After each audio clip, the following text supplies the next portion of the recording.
Que la grâce de notre Seigneur Jésus-Christ vous soit encore multipliée ces jours-ci. Les fenêtres du ciel. Ben-Hadad, roi de Syrie, rassemble son armée, puis il va attaquer Samarie. L'attaque dure si longtemps qu'il n'y a plus rien à manger dans la ville. 2 Rois 6,25 nous dit « Il y eut une grande famille dans Samarie. » Alors, le prophète Élisée, après avoir apporté dans le trésor de Dieu sa vie propre et tout ce qu'il avait, fit une déclaration solennelle annonçant le ravitaillement de la nourriture dans les 24 heures. Malheureusement, contredite par l'officier du roi d'une manière insensée, disant dans 2 Rois 7, 2, « Quand l'Éternel ferait de fenêtres au ciel, pareille chose arriverait-elle » Sans le savoir, il signa son propre arrêt de mort. Cette réponse absurde lui a coûté malheureusement la vie. Alors, le lendemain, à la même heure, il y eut à manger et cet homme-là, malheureusement, était mort. Donc, la volonté de Dieu a été connue et faite dans le camp d'Israël. Alors, posons-nous une question. Comment Dieu a-t-il fait ouvrir les fenêtres du ciel sur Samarie? Il commença d'abord par envoyer sa parole révélée à quelqu'un qui se tenait dans sa présence. Cette parole, nous le savons, ne peut pas mourir.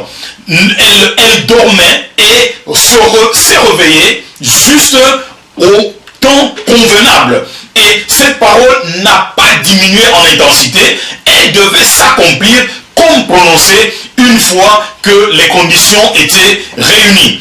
Alors, Dieu, pour accomplir sa parole, envoya donc 4 lépreux, n'appartenant à aucun camp. Ces jeunes gens impurs n'ont rien apporté dans la maison du trésor pour qu'il y ait de la nourriture dans les camps de Dieu. Mais au contraire, après avoir mangé et bu gratuitement, ils emportèrent gracieusement alors qu'il aurait cru de l'or, de l'argent, des vêtements et d'autres biens. Dieu avait-il été mis à l'épreuve? La famine dans la ville. Allons nous jeter, dirent-ils, dans les camps des Syriens.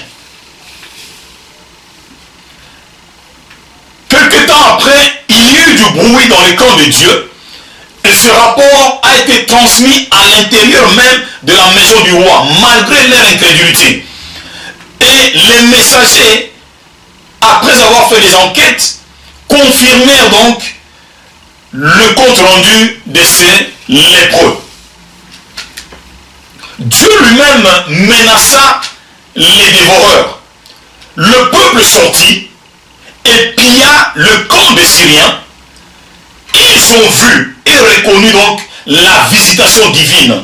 Cela veut dire que les écluses des cieux, les fenêtres du ciel, les vannes du ciel étaient réellement et grandement ouvertes sur Samarie. Dieu donc avait répandu de la nourriture en abondance sur son peuple. Pareille chose était arrivée selon la parole révélée de Dieu à son serviteur. En fait, ils avaient été agréables au Seigneur, qui dira plus tard de la bouche de Jésus-Christ dans Marc 8, 35. Celui qui voudra sauver sa vie la perdra. Mais celui qui perdra sa vie à cause de moi, dit Jésus, et de la bonne nouvelle, la sauvera.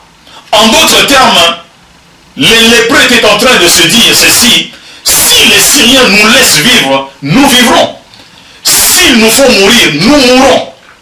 Ne déclarait pas-il plus tard que cette journée est une journée de bonnes nouvelles? Je voudrais annoncer à quelqu'un qui nous entend en ce moment que cette journée aussi est une journée de bonnes nouvelles. Le miracle dans les 24 heures. Les fenêtres du ciel sont sur la terre. Pourquoi je le dis? Parce que le Saint-Esprit, l'Esprit de la grâce et la parole de la grâce opèrent sur la terre, sur tout être humain.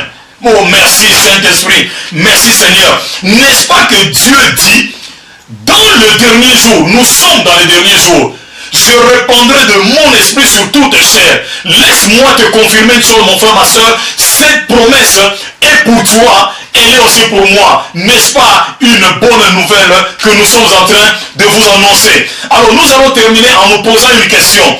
Pourquoi les fenêtres du ciel semblent être fermées, barricadées, verrouillées au moment où le Saint-Esprit, l'envahisseur de l'impossible, oh, les destructeurs des obstacles, les déverrouilleurs de toutes les choses, est disponible et opérationnel encore jusqu'à aujourd'hui? Voilà mon frère, ma soeur, réjouissons-nous dans le Seigneur. Pourquoi? Parce que les écluses de cieux ont déjà été ouvertes depuis que le Saint-Esprit est descendu sur la terre. Soyez tous bénis, soyez fortifiés dans le nom puissant de notre Seigneur et Sauveur Jésus-Christ de Nazareth. Amen.